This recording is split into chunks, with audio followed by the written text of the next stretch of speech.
আর পিয়ালি বৌমাকে বল ওদের দুজনকে দুগাছা রূপোর হার আর দুটো সোনার চুড়ি দিয়ে দিতে। সেই সাথে এক জোড়া শাড়ি দিয়ে ভালো ভালো বিদায় করবে। এসো মাসিরা,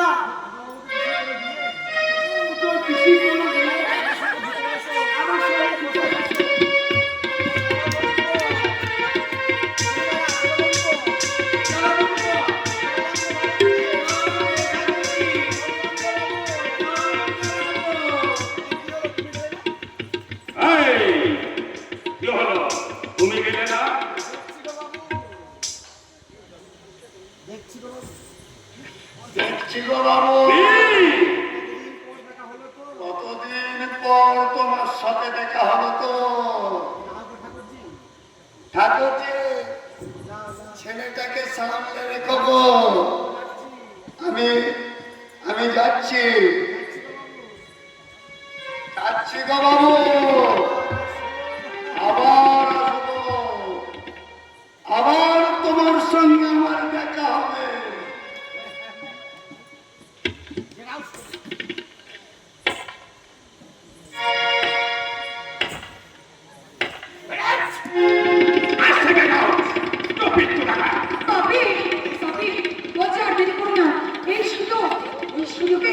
আমাদের এই ইজ্জতের কথা এই বাচ্চাটাকে কলা টিপে শেষ করে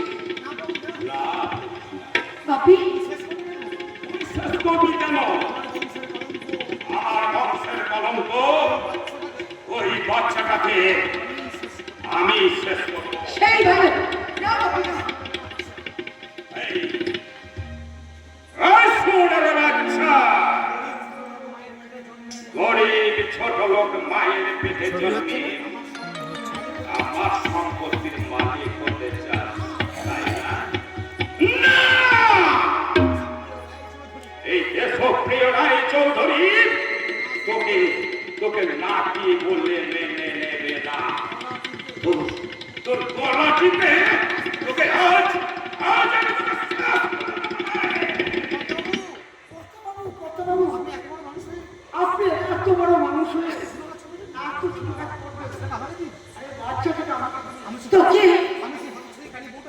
আমি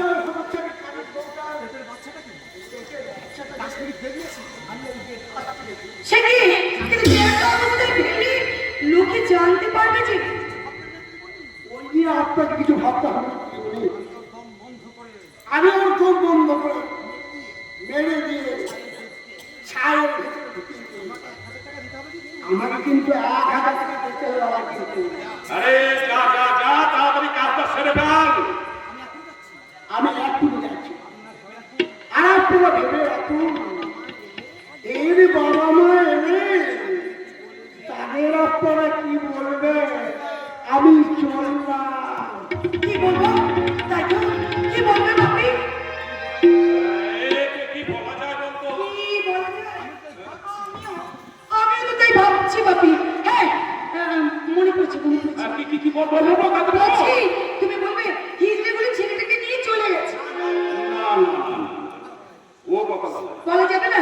তাহলে তাহলে তাহলে তাহলে তুমি বলবে জাদু জাদু বাচ্চাটাকে চুরি করে নিয়ে পালিয়ে গেছে। জাদুকে পুলিশের হাতে ধরিয়ে দেবো। আরে পুলিশ জেরা করলে জাদু সব কথা বলে দেবে, তখন আমাদের ভয়ঙ্কর বিপদ হবে। তাহলে কি হবে বাপি? জাদু জাদু আমার খোকা কোথায়? জাদু আমার খোকা। বাপি কানে বউটা আছে, আমি কি বলবো সেটা ভাবো। বাবা বাবা বাবা আমার খোকা কোথায়? এই বাবা প্রগতি প্রগতি আমার ছেলে কোথায়? জানি না, আমি কিচ্ছু জানি না। বৌদি আমি বলতে পারবো না, আমি সে কথা বলতে পারবো না। বাবা বাবা আপনিও কিছু বলতে পারবেন না। বাবা বাবা বলুন না। বলো বাবা কি হয়েছে? বলো মা কি হয়েছে বলো। আমার খোকা কোথায়? আমার খোকা কোথায়?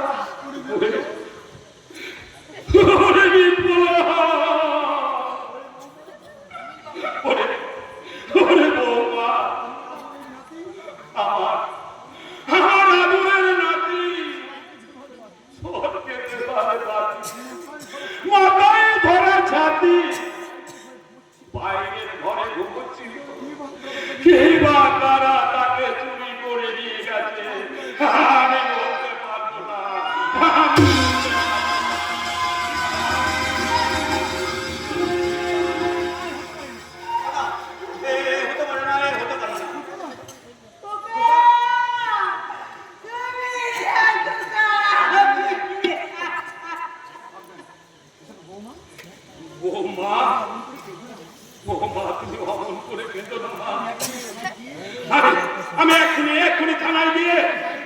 করছি, আমি আমি যেমন করছি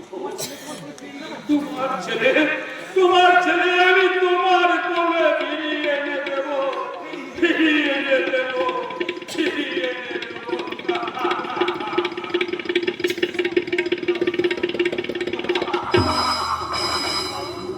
ঈশ্বর, অন্ধের একমাত্র দৃষ্টি তাও তুমি কেড়ে দেবে। এই দুঃখিনী মায়ের সুখটুকু তুমি চুরি করে তোমার কি লাভ হলো? তোমার কি লাভ হলো?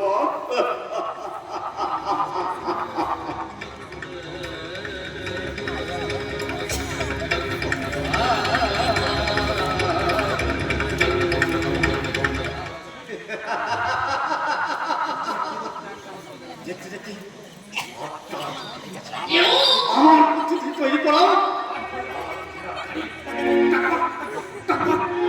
এগিয়ে চলেছে আমার শ্বশুর মশাই।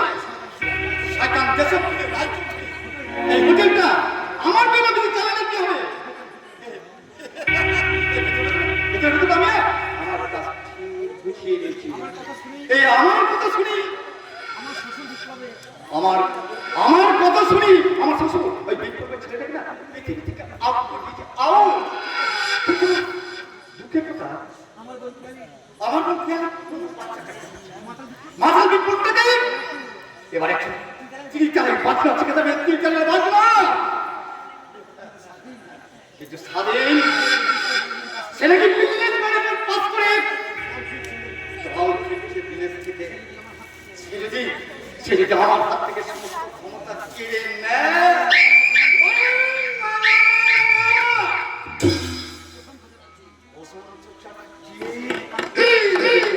কোনো ভয় নেই। কারণ তুমি স্বাধীন ওই বিলেত থেকে ফিরে সেটা নেত্রী করে ব্যস্ত থাকবে। আর আর আমি না সেই সুযোগে সমস্ত কাজ কমপ্লিট করে দেবো।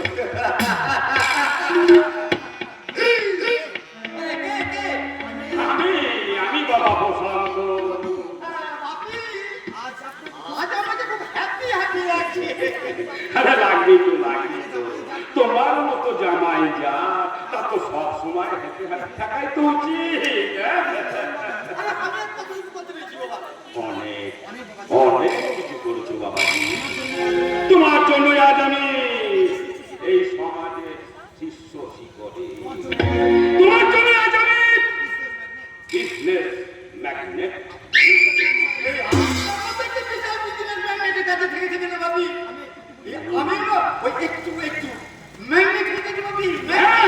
তোমার ওই ম্যাগনেটিক পাওয়ার কতটুকু বেড়েছে আজ তার প্রমাণ পেয়ে যাব। তুমি তোমার মেশিনারিকে ডাকো, আমি তাদের মুখ থেকে এই প্ল্যান প্রোগ্রাম শুনতে চাই। এই মেয়েটা কি আমাদের কোম্পানিতে কাজ করে?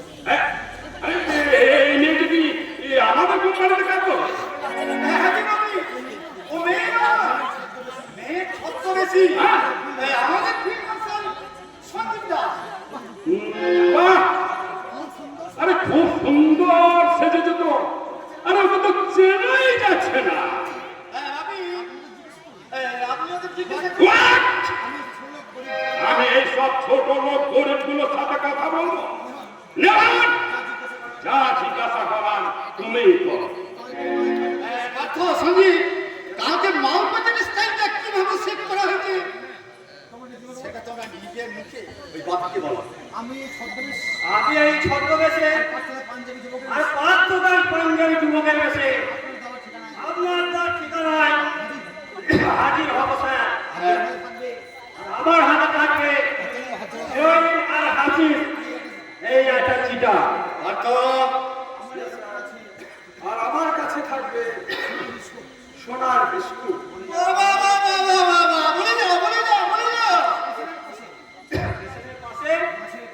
মাছের বাজারে সন্ধ্যের সময় আমরা কাওয়ালি আসর বসাবো। তারপর কাওয়ালি আসর শেষ হবে, লাল শাড়ি পরা ব্রাউন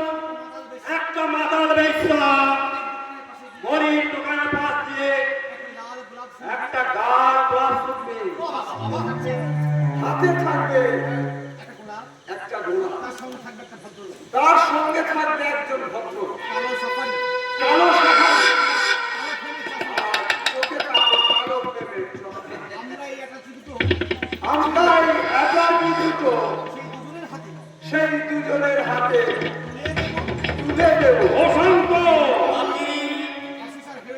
অ্যাসিস আর হেরোইন পাচার করতে গিয়ে যদি ওরা ধরা পড়ে যায় বা কাজে কোনো গাফলুকি করে তাহলে আমার এই রিভলভার এক ছাক করে ওই সন্দীপের মুখটাকে আর এই ছোকদার মুখটাকে একেবারে ছোঁচকা করে দেবে। হ্যাঁ? অঘটন! ওদের আর একবার ভালো করে মনে করিয়ে দিও। হ্যাঁ?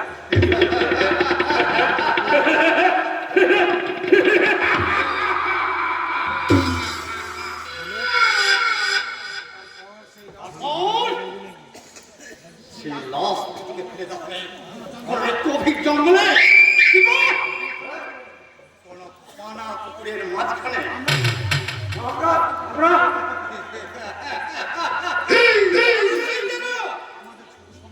আমার ছোট সম্বন্ধী সাথী 8 বছর পর বিলেত থেকে ফিরছে। শুনেছি স্যার। তাহলে আর একটা কথা শুনে রাখো, তোমাদের গাফলতিতে আমার জানার শ্বশুর আমার কাছ থেকে ক্ষমতা কেড়ে নিলে সেই ক্ষমতা তুলে দেবে সেই স্বাধীনের হাতে।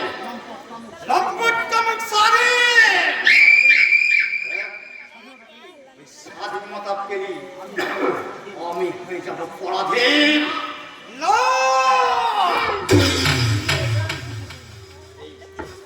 আমি কি চুক্তি হতে দেব না। আমাদের ভুলে যদি আমার ক্ষমতা চলে যায় তোমার চোখে টুকরো টুকরো করে কেটে এই মাংস ভেঙে দেবো, কুত্তার মুখে ফেলে দেবো। কথাটা যেন মনে থাকে। আপনি একটা কথা মনে রাখবেন স্যার, পাপ যারা করে তারাই শুধু পাপী, আর তারা যারা পাপ করে তারাও কিন্তু মহাপাপী। আপনাদের এই মহাপাপ ভগবান ক্ষমা করবে না, কোনোদিন না, কিছুতেই না। করবে করবে ভগবান ওই শয়তানদের ক্ষমা করবে। না হলে ভারতবর্ষে মাত্র 75 জন মানুষ আজকে দেশের মালিক হয়ে থাকবে। ভগবানকে ওই ধনীরা যে ঘুষ খাওয়া, তাহলে পুলিশের নাকের ডরায় বউবাজারের কুখ্যাত সাতটা রশিদ খানের জন্ম হতো। পাথরা বিশ্বজোড়া চুয়াকার বাড়ি মানব সভ্যতার শত্রু দিব্যা ভারতের হত্যাকারী দাউদ ইব্রাহিম আজ বহাল তবিয়াতে বেঁচে থাকে। ভগবান তো ওদের কাছে ঘুষ খায়। ভগবান কি এই প্রশ্নের কৈফিয়ত দিতে পারবে? এই 100 কোটি ভারতবাসীর সামনে কি কৈফিয়ত দিতে পারবে? তাদের ছত্রছায়া আশ্রয় না পেলে দাউদ ইব্রাহিম, রশিদ, সুশান্ত মাফিয়া চক্র, অসংখ্য সমাজ বিরোধী কি করে এমনি করে ফুলে ফেলে উঠবে। পুলিশ আসছে, পুলিশ। তাহলে কি হবে সঙ্গে? তুমি যে ধরা পড়ে যাবে। তুমি হাসালে পারছো না। 8 বছর তোমাদের সঙ্গে মিলে এই ব্যবসা করছি, 14 বেশি কত মাল পাচার করেছি, কোনদিন কি ধরা পড়েছি?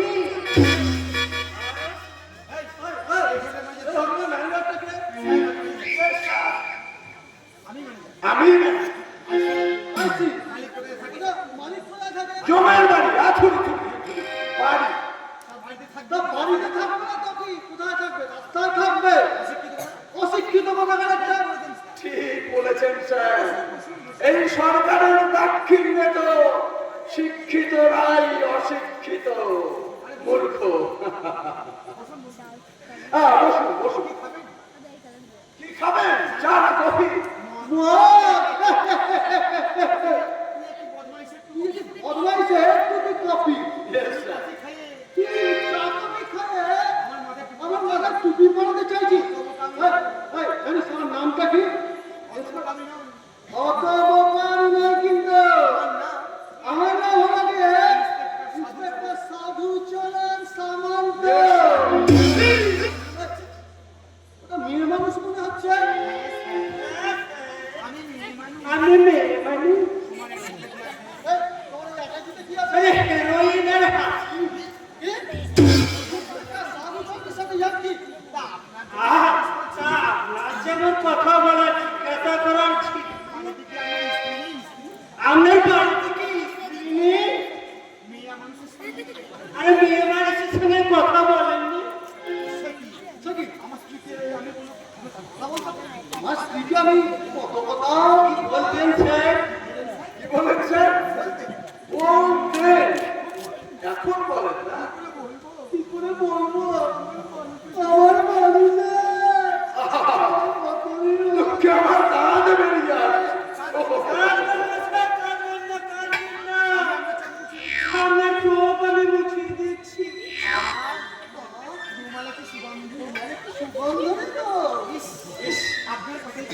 আপনার কথায় কি ছন্দ? আরে আমার নাম মাধবী।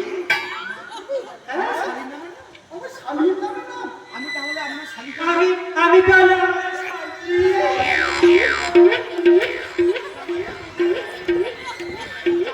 জামাইবাবু, আজ তাহলে চলি।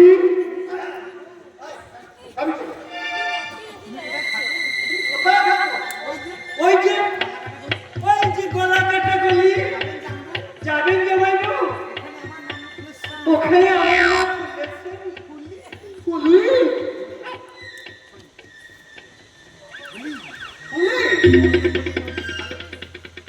ওই কর্ণফুলী নদীর ধারে আমারও বাড়ি ছিল। ওই দেশ ভাগের সময়, ওই দেশ ভাগের যাওয়ার সময় আমি আমার মামুনের সাথে লইয়া এই দেশে আইছিলাম। এই দেশের লোক মন্ত্রী সবকে পালিশ করে আমার পুলিশের চাকরিটা পাইছি। ওই মামুনে লইয়া কি সুখেই না ছিলাম আমি। ওই অনেক মানুষ লইয়া পোলাপান আমার হয় নাই। যখন হৌনের সময় আবার যখন হৌনের সময় হইল তখনই মালু আমার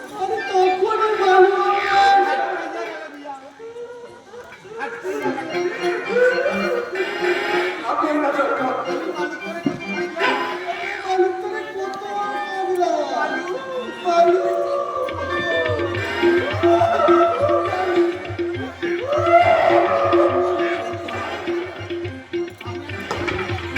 আপনি আর দিয়ে দিয়ে বলুন।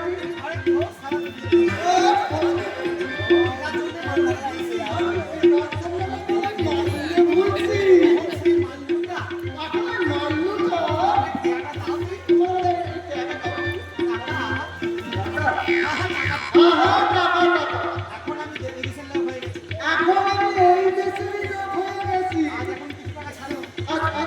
অনেক সময় কিছু টাকা ছিল, আর পরে মাস করে ব্যবস্থা করবে। ঠিক আছে স্যার, এখন এখন এই কথা আপনার এখন মালিক